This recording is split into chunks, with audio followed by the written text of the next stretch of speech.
Okay, so here is the oil painting, and it has been leaning up against the wall, not here, but up against a wall for 10 years in this house.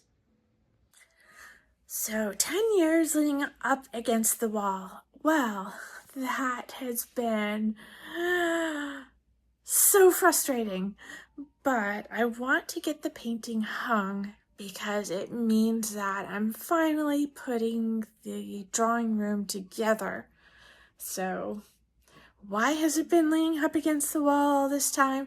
Well, that's a long story, but quickly I moved here with my ex-husband and things quickly fell apart.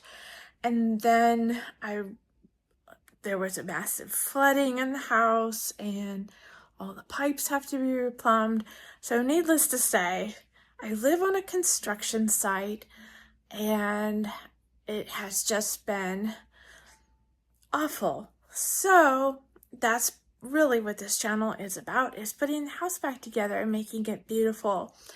So this is a really big step forward. So I'm excited. It's quite heavy. Let me see if I can hang it. So here is our lovely oil painting. It is Italian and it is from the Victorian era, so it's about 100 years old. The frame, I believe, might be newer, and it has a lot of heavy gilding fleur-de-lis, which is my favorite. I love French. Southern people love French things and French antiques. The French were a big cultural influence and political influence in the Deep South. But the lovely painting of all of the garden flowers in an urn, and you can see, look, it's just absolutely beautiful. And I love the frame. So now this frame is really grand for the cottage, but it really belongs in a big house. You know, my grandmother's house was a big house, 5,600 square feet. So this house is, you know, less than half of that, but we can still make it really grand. Look at the roses, look at the composition. I love it. So we'll get this hung soon. So here is my Persian rug and my 1840s sofa that I want to recover in the dark green velvet. This one is more ornate than the one my grandmother had, but it is from a mansion in Mississippi, an antebellum home. This is stained, and this fabric is from the 1980s. So with the dark green velvet, someday I'll be able to afford that. It will be stunning, and we'll hang our oil painting right above it. So now I just want to show you my inspiration and why I have what I have for the drawing room. I think it'll make sense once you see it. So let me show you some pictures. So I want to show you some pictures from my grandmother's home here in Mississippi. She has been in heaven now for 20 or 30 years. And I originally moved to Mississippi, and this is how I came to be here, was because I wanted so much to buy my grandparents' home, because my great-grandparents actually built the house, or their parents built it for them as a wedding present. So sadly, that didn't happen. It sold right before I got here, and then I got married, and then we bought this house that I'm currently in. So originally, when I was collecting some of the antiques, I had my grandparents' house in mind because I wanted to kind of replicate some of what my grandmother had, but still make it mine. But I really liked what she had. She had a very Southern lady antebellum taste. So let me show you some of her rooms. Now, they aren't the best pictures. I think my mother took these in the 80s. So it was actually a lot nicer than the pictures. Let me just show you what I have. Okay, so this is the first picture that I have of her formal drawing room. And the color is all faded and kind of wonky looking. I'll see if I can correct it a little bit for you with my editing software. But basically there is a very dark green 1840s sofa there, antebellum. And this is a Baccarat crystal chandelier, French, from the 18th century. It's a beautiful, beautiful piece. And this is a French gold mirror. It's, I believe, in the Louis XVI style. It's all original gilding and silver backed. I have no idea where these pieces wound up. And then she has some sort of 19th century Victorian chairs, and there's a bay window over on this side, and this is like a double French door that opens onto this drawing room. So here is a close-up of the sofa. It looks to be an olive color, but it's not. It's a bluish green velvet. I mean, too bad we can't really see much of the mirror, but the mirror was just fantastic. Here is another angle, and you can see French doors leading into the formal dining room. Now, this is a newer coffee table that she had, but I just love the combination of the green velvet sofa with that big heavy gold mirror. So here is another part of the room, and this was a William Buck painting. That's a very fine, fine painting. I believe it got damaged. Anyway, so there's part of the Baccarat chandelier and some silver candlesticks and more of the antebellum furnishings around the room.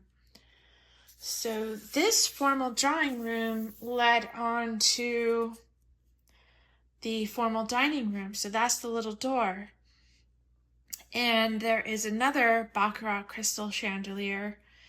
And she was constantly entertaining. This is her pattern, was Royal Dalton, English Renaissance, actually. So you'll see that pattern in a lot of my videos.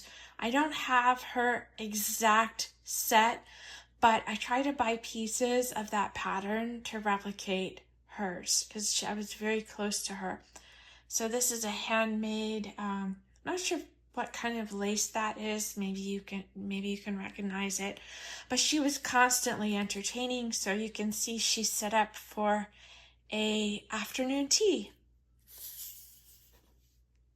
And here it is with the food. I'm not sure, I can't really make out what all she has serving here, but you can see my love of tea, formal teas, and my love of formal living.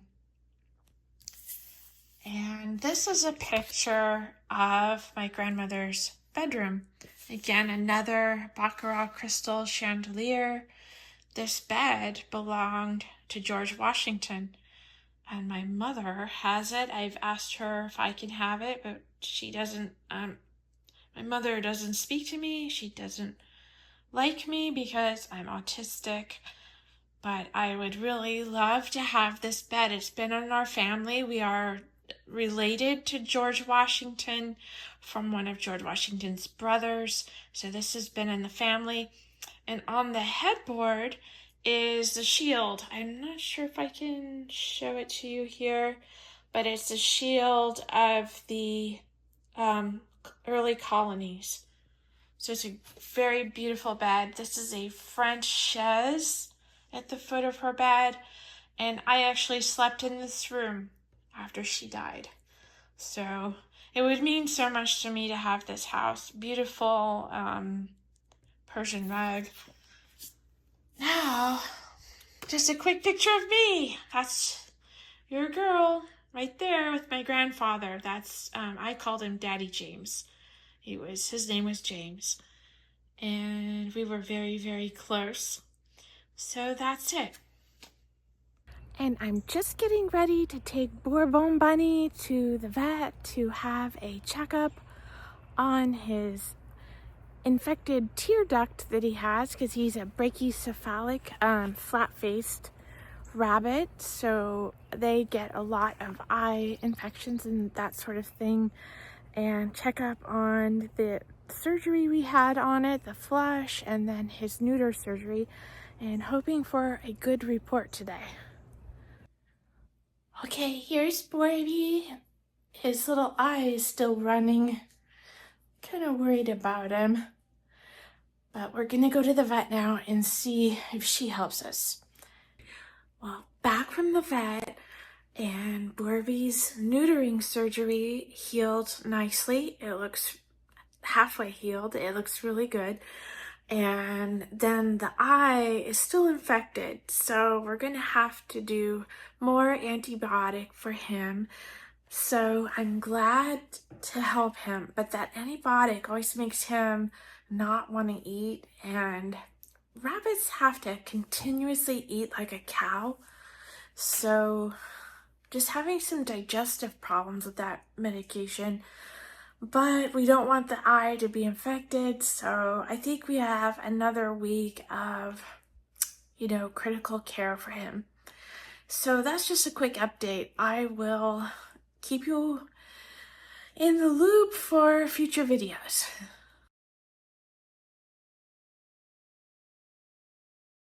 I just wanted to say thank you so much for watching and for subscribing and liking the video. And please write to me in the comments section. I'm here resting. It's been a really long week. Had strep throat last week, and then poor little Bourbon Bunny's 2 surgeries. So we're still in recovery, but I'm in my library here with the boys. I have, let's see, there's Barley, he's sleeping. I say hello, Barley. Hey, everybody. And Louie's behind me. And I'm super, super hungry, so I'm going to fix something for dinner. And we're going to get that oil painting hung soon as I can get the right things to hang it with. And thank you so much for watching. Please subscribe, and I'll see you in the next video. Bye. With a special thank you to all of my patrons. I really appreciate all of your support.